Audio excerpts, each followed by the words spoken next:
ಅಂತ ಎಡಿಟ್ ಮಾಡ್ತೀನಿ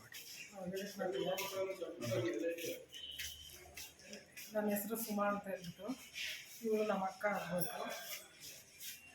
ಈಗ ಅವ್ರಿಗೆ 60 ವರ್ಷ ರನ್ನಿಂಗಲ್ಲಿದ್ದಾರೆ. ಈಗ ಇದಕ್ಕೆ ಹಾಕಿದ್ದಾರೆ ಅವ್ರನ್ನ.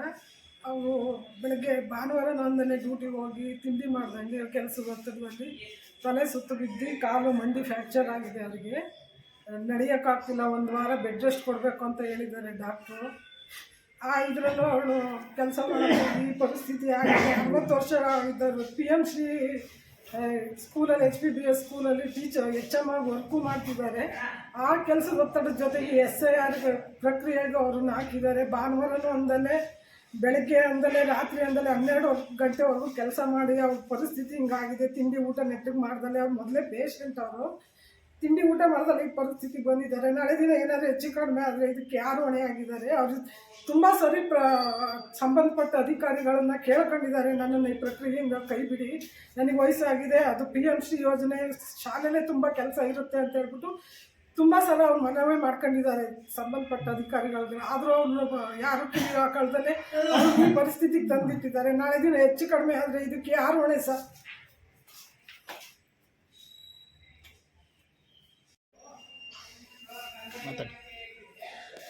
ನನ್ನ ಹೆಸರು BR ಪಾರ್ವತಿ ಅಂತ. PMC ಸ್ಕೂಲಲ್ಲಿ ಬಡ್ತಿ ಮುಖ್ಯ ಶಿಕ್ಷಕಿಯಾಗಿ ಕೆಲಸ ಮಾಡ್ತಾಯಿದ್ದೀನಿ. ನನಗೆ 60 ವರ್ಷ ವಯಸ್ಸಾಗಿದೆ.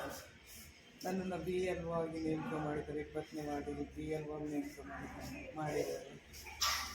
ಇವತ್ತು ಭಾನುವಾರ ನಿನ್ನೆ ತಹಸೀಲ್ದಾರ್ ಸರ್ ಮೀಟಿಂಗಲ್ಲಿ ಭಾನುವಾರನೂ ಸಹಿತ SIR ಮಾಡಬೇಕು ಅಂತಂದರು.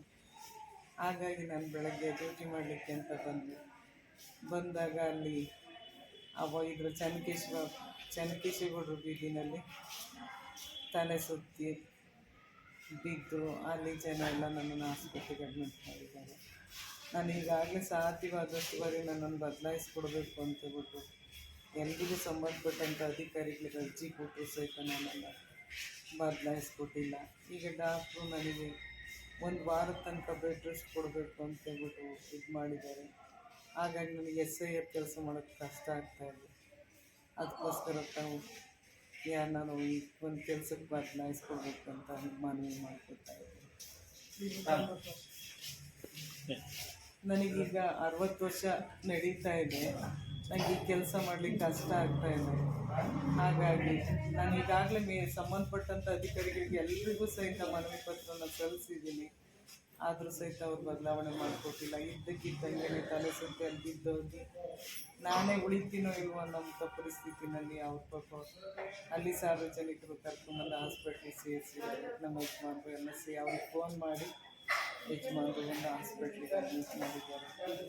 ಒಟ್ಟಾರೆ ಈ ಕೆಲಸದಿಂದ ನನಗೆ ಬಿಡಿಸಿ ಯಾರನ್ನಾರು ಬದಲಾವಣೆ ಮಾಡಿಕೊಡ್ಬೇಕು. ಮತ್ತು ಹಾಸ್ಪಿಟ್ಲಲ್ಲೂ ಸಹಿತ 1 ವಾರ ನಡಿ ಕುಡ್ದು ಕಾಲಿಗೆ ಮಂಡಿಗೂ ಸಹಿತ ಪೆಟ್ಟಾಗಿದೆ. ನಡಿ ಕುಡ್ದು ಅಂತ ಹೇಳಿದ್ದಾರೆ.